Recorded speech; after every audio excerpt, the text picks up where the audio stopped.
হাইকোর্টের নির্দেশ মেনে সংগ্রামী ঐক্য মঞ্চ শনিবার দুপুরে হাজরা মোড় থেকে হরিশ মুখার্জি রোড দিয়ে মিছিল করে। ঠিক দুপুর 1টার সময় মিছিল শুরু হয়। হাইকোর্টের নির্দেশ ছিল মিছিল থেকে কোনো প্ররোচনামূলক স্লোগান দেওয়া যাবে না, কিন্তু মিছিলে অভিষেক বন্দ্যোপাধ্যায়ের বাড়ির সামনে আসা মাত্রই একদল আন্দোলনকারী মিছিল থেকে উত্তেজনামূলক স্লোগান দিতে থাকে। ভলেন্টিয়াররা তাদের থামানোর চেষ্টা করলেও থামাতে পারেননি। কলকাতা হাইকোর্টের নির্দেশ না মেনে এই ধরনের প্ররোচনামূলক স্লোগান দেওয়াতে বিব্রত সংগ্রামী ঐক্য মঞ্চের নেতৃত্ব। এই মুহূর্তে দেখছেন অভিষেক বন্দ্যোপাধ্যায়ের বাড়ির পাশ দিয়ে মিছিল যাচ্ছে। অভিষেক বন্দ্যোপাধ্যায়ের বাড়ি শান্তিনিকেতন, তার পাশ দিয়ে কিন্তু ডিএ আন্দোলনকারীদের মিছিল যাচ্ছে। কলকাতা হাইকোর্টের নির্দেশে এই মিছিল হচ্ছে। মিছিলের সময় 1টা থেকে 4টে।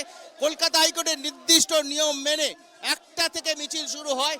দেখছেন যে মিছিলে কিন্তু স্লোগান চলছে, কিন্তু কলকাতা হাইকোর্টের বেঁধে দেওয়া সত্তা অনুযায়ী কোনো উত্তেজনাকর স্লোগান দেওয়া যাবে না। সেই মতোই কিন্তু এখানে যারা ভলেন্টিয়ার আছে তারা চেষ্টা করছেন যাতে কোনো উত্তেজনা তৈরি না হয়। অভিষেক বন্দ্যোপাধ্যায়ের যে বাড়ি, সেই বাড়ি ঘিরে কিন্তু পুলিশ, দেখছেন যে পুলিশ সেখানে কিন্তু কর্ডনিং করে আছে। সেখানে ছবি তুলতেও বাধা দেওয়া হচ্ছে যাতে কোনো ছবি রকম তোলা যায়।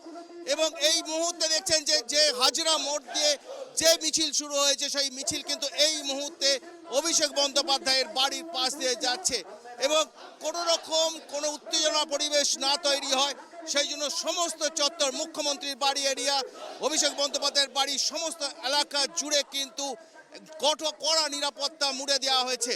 এবং দেখছেন যে মিছিলের যে মুখ, সেই মুখটা ইতিমধ্যেই কিন্তু অভিষেক বন্দ্যোপাধ্যায়ের বাড়ির পাশ দিয়ে কিন্তু যাচ্ছে। এই জায়গাটাতেই পুলিশের আপত্তি ছিল যে এই মিছিল করতে দেওয়া যাবে না অভিষেক বন্দ্যোপাধ্যায়ের বাড়ির পাশ দিয়ে। আমাদের বকেয়া দিয়ে চাই এবং স্বচ্ছভাবে নিয়োগ চাই। যে ছেলেমেয়েরা রাস্তার পথের পরে দাঁড়িয়ে বসে আছে দীর্ঘদিন ধরে, তাদের কাজ চাই, তাদের চাকরি দিতেই হবে। আমরা সফল। আমরা এই মিছিল, আমরা প্রচুর মানুষ আমরা সমবেত হয়েছি। আমাদের দাবি আদায় করবই আমরা। আমাদের যে 3টে দাবি রয়েছে, মহার্ঘ ভাতা, স্বচ্ছ নিয়োগ এবং অস্থায়ী কর্মচারীদের স্থায়ীকরণ, এই 3টে দাবি পূরণ করার জন্যই আমি আবার সরকারের কাছে আবেদন জানাবো। হ্যাঁ, সমর্থন আছে আমাদের খুবই ভালো। আমাদের জমায়েতও খুবই ভালো হয়েছে, 60 থেকে 70 হাজার জমায়েত হয়েছে। আর মিছিল আমাদের শুরু হয়েছে, একটু পরেই এই মোড় দিয়ে মিছিল যাবে। মিছিল যাতে শান্তিপূর্ণ হয় সেজন্য আমাদের সমস্ত দিক ভলেন্টিয়াররা খুব দক্ষতার সাথে কাজ করছে, প্রশাসনের সঙ্গে হাত মিলিয়ে কাজ করছে যাতে কোনো অপ্রীতিকর ঘটনা না ঘটে। হ্যাঁ, হয়তো এটা শাসকের ব্যাপার, তারা হয়তো এখানে লোক ঢুকিয়ে দিয়ে আমাদের মিছিলকে বানচালের চেষ্টা করতে পারে, কিন্তু আমরা এসডিএম প্রস্তুত আছি। আজ 12 বছর পর এই রাস্তায় মিছিল হচ্ছে কোর্টের পারমিশন নিয়েই। আমরা আমাদের দিক থেকে সম্পূর্ণ প্রস্তুত। আমাদেরকে নানানভাবে শাসকের পক্ষ থেকে কুৎসা করা হয়েছে, চোর ডাকাত বলে করা হয়েছে, নন্দলাল কখনো বলা হয়েছে, কিন্তু আমরা আজ আমাদের আন্দোলনের 100তম দিনে পৌঁছেছি। তাই আজকের আমাদের বিশাল জমায়েত, আমরা পূর্ণ শক্তি নিয়ে আজকে আমরা আমাদের এই মিছিলে প্রমাণ করে দেব যে আমরা কতটা প্রস্তুত। আমাদের মূল 3টে বিষয়, একটা হচ্ছে এআইসিপিআই অনুযায়ী বকেয়া ডিএ প্রদান, তাছাড়া হচ্ছে স্বচ্ছভাবে নিয়োগ এবং যে আমাদের এই যারা দীর্ঘদিন ক্যাজুয়াল পোস্টে জব করছে তাদের যোগ্যদের নিয়মিতকরণ।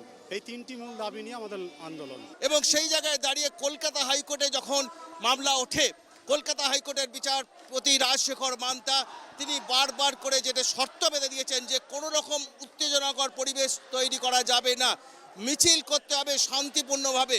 সেই মতোই যারা ভলেন্টিয়ার, সংগ্রামী যৌথ মঞ্চের যারা ভলেন্টিয়াররা রয়েছেন তারা চেষ্টা করছেন, কিন্তু মিছিল এখানে আসার পরই কিন্তু স্লোগান বেড়ে গিয়েছে।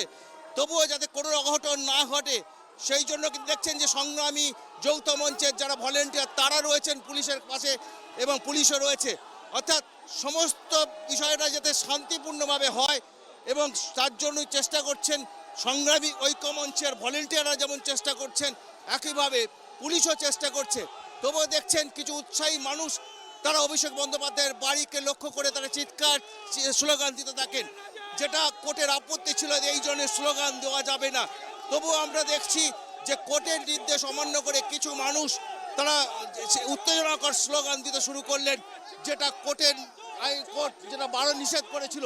তা সত্ত্বেও কিন্তু এই স্লোগান চলছে, যেটা সংগ্রামী যৌথ মঞ্চের যারা ভলেন্টিয়ার তারা আটকাতে পারলেন না। অর্থাৎ এই ধরনের উত্তেজনাকর স্লোগান কিন্তু দেওয়া হচ্ছে এখানে অভিষেক বন্দ্যোপাধ্যায়ের বাড়ি লক্ষ্য করে, যেটা অত্যন্ত কোর্ট কিন্তু বারবার সেটা আপত্তি করেছিল যে কোনো রকম অশ্লীল অশ্রাব্য কথা কিন্তু বলা যাবে না, কিন্তু আমরা দেখলাম যে অভিষেক বন্দ্যোপাধ্যায়ের বাড়ির কাছাকাছি এসে কিছু যারা এই মিছিলে অংশগ্রহণ করেছেন তারা বেশ কিছু উত্তেজনাকর তারা স্লোগান দিতে শুরু করলেন, যেটা কোর্টে পরবর্তী ক্ষেত্রে এটা কোর্টে যাবে যে তারা ঠিক কাজ করছেন কিনা। কিন্তু কোর্টের চরম একদম নির্দেশ ছিল কোনোভাবে উত্তেজনার পরিবেশ তৈরি করা যাবে না।